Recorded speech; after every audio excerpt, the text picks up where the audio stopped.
So clearly, in terms of thinking ahead on the trail, unless you've got an implicit knowledge of the trail further ahead, it's all about looking as far down the trail as you can see at any given time, making those decisions early, or giving your brain enough time to work out its plan of action, to leave a list of instructions for the body to pick up and carry out in a more unconscious manner as you progress down the trail.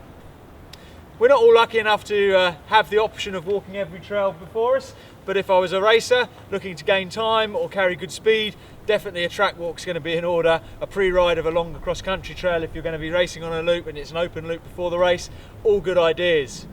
But if I can't do that, then thinking further ahead of the bike, making my decisions early by looking ahead, crucial. What we're talking about here is the ability to be able to read the trail as you come to it. What you'll find is as you learn to do that, you'll begin to bring down the number of options that are in front of you. So rather than thinking ahead and trying to work out what's happening, you'll read the trail like a good sportsman reads any sport and begin to see that as you come through. For example, a tennis player knows what shot's coming back by the way that the opponent is facing, the way they're going to play the shot. As a rider, we'll begin to read those cues into the trail and we'll know exactly what we need to do. By thinking ahead on that process, it all happens a little bit quicker and we can make that whole process that little bit smoother. So the brain learns by recognising patterns that it's seen before and responded to before. If we can eke out and recognise those patterns early, everything becomes a bit more instinctive in terms of our response to it, more unconscious, faster flowing, faster speeds, etc. You're going to carry that speed down the trail, and instead of thinking, oh, I'm going a little bit too fast, you're going to be able to think ahead and that speed's going to be carried through. It doesn't mean that you can't control your speed, so checking your speed on the way into each section is just as important as is setting the other elements we've talked about in the series before. But what you're able to do is to do that at a much higher pace with much less hassle as you're beginning to filter out the bits that you don't need to. So the performance cues on the trail, the things you see, the things you feel, the things you might be thinking about, you're all able to look through, pump through and think through and make the trail work a lot better for you.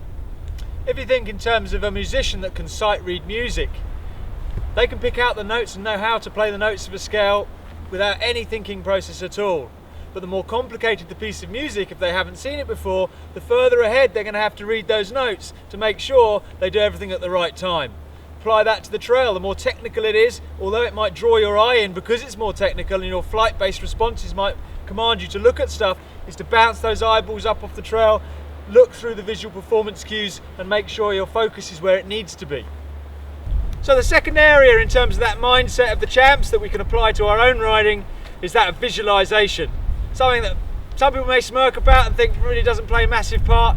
You ask any top sportsman in any field how important that is to them and they'll tell you the answer. Yes. Super important, and what we're looking at there is really just looking at two types of visualization. First person, how you see the trail, and third person, how you're seen on the trail. First person, if you think of the GoPro, you're watching the camera, you're seeing yourself riding down the trail. That's how we want to see it. Third person, if you've ever been videoed or you watch videos of riders all the time, that's how third person works. And what we're able to do in both of those views is see what exactly it is we're doing and how we can do that better. Using the system really helps because we can see what we're doing on the entry, what we're maintaining and monitoring through the section, and then what we're looking to set up next on the exit. What we want to do with visualization is make the screen that we watch on as big as possible in our heads. We haven't got a real screen there, but we want it to be nice and large so that we can see ourselves in that big detail. If you think of watching something back on your phone and then getting to watch it on a big TV, you can see the detail in so much better quality. And what we're looking at is getting that quality really, really high. So high definition, great color, great sound, but we're also adding in touch, taste and smell. What does it feel like to ride that piece of trail? The more of those senses we can engage, the more visualization is going to work for us. And so when we come into the trails, we can go through and we can really start to make that work. As Richard said, all the top sports people use it. We're able to use that in mountain biking to ride the trail rather than having to push back to the top repeatedly over and over again. We can ride it in our mind's eye and really get that piece of trail right. You look at your bobsleigh teams and your skeleton bobs, you'll see them at the top of the track, thinking their way through, working out their movements of what they're going to do on the way down. All of that prior planning will ensure really good performance and that little errors can be worked out of the run before they've even happened. So that first person visualization of seeing what you will see as you go down the trail, really good and really important, and studies have shown is the important one. in terms of carrying speed, the third person really good when we come to breaking down our riding into those core skills that we've identified. Your footwork, your looking, your body position, entry, section, exit, where your speed control is going to occur, and energy management and pumping. If I can look at that and watch ahead, visualize that and think ahead of what I should look like through those sections, those physical elements are more likely to be correctly applied at the correct time. And as you work on it, your visualizations will get better, more vivid. And what you can do then is, if you have a good run through a section, is remember what that felt like. Create your own camera roll, put it into your favorite videos in your head. Then when you're feeling down or not feeling like you're riding well, you can watch back on those videos and feel good again, and then get out on the trail.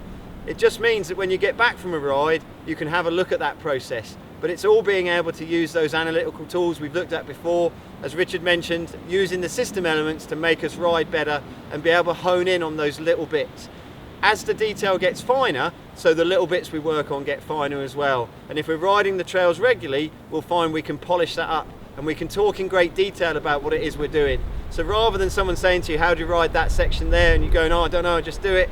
You can talk in much more quality of detail and tell them exactly what it is you're doing and know exactly what it is you're doing yourself, which all helps to make you ride faster with more confidence. So let's have a little look at how visualization, easy for me to say, might apply to this little section of trail here.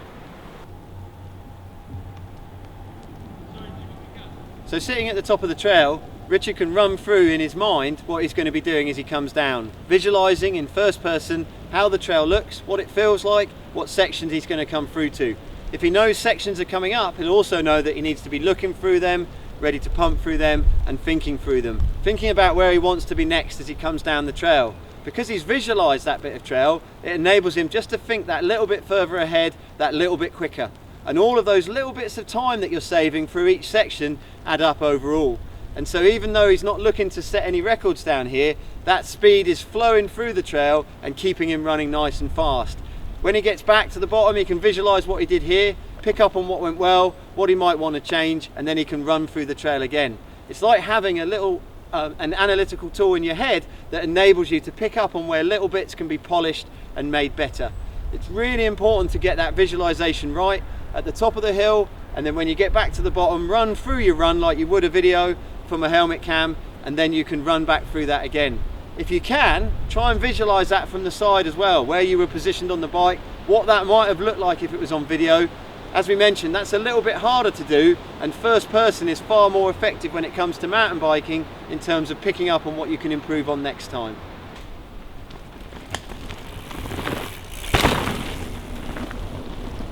Whereas most, or a very large number of riders, judge their performance by looking at their Strava times, a good top rider won't need that.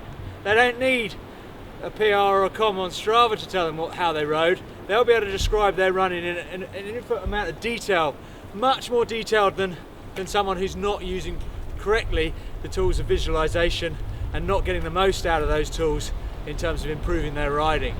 So a top rider or a stronger rider will be far more in tune with the feelings, what they saw, what they felt, and where it went well and where it didn't, and where the room for improvement is, as opposed to the fun day rider who might just say, well, it was a good laugh and I went pretty fast, and hey, did you see me take off back there? Don't forget, visualization is like any tool. The more you use it and the better you get at using it, the better it will be for you. Don't expect to just go out there and visualize the trail perfectly first go. You might find that you struggle a little bit to see little bits of trail or to know even what you're looking for. But keep practicing, stick with it, and you'll find that it really adds some dynamic to your riding and enables you to find that little bit of pace that you might have been looking for.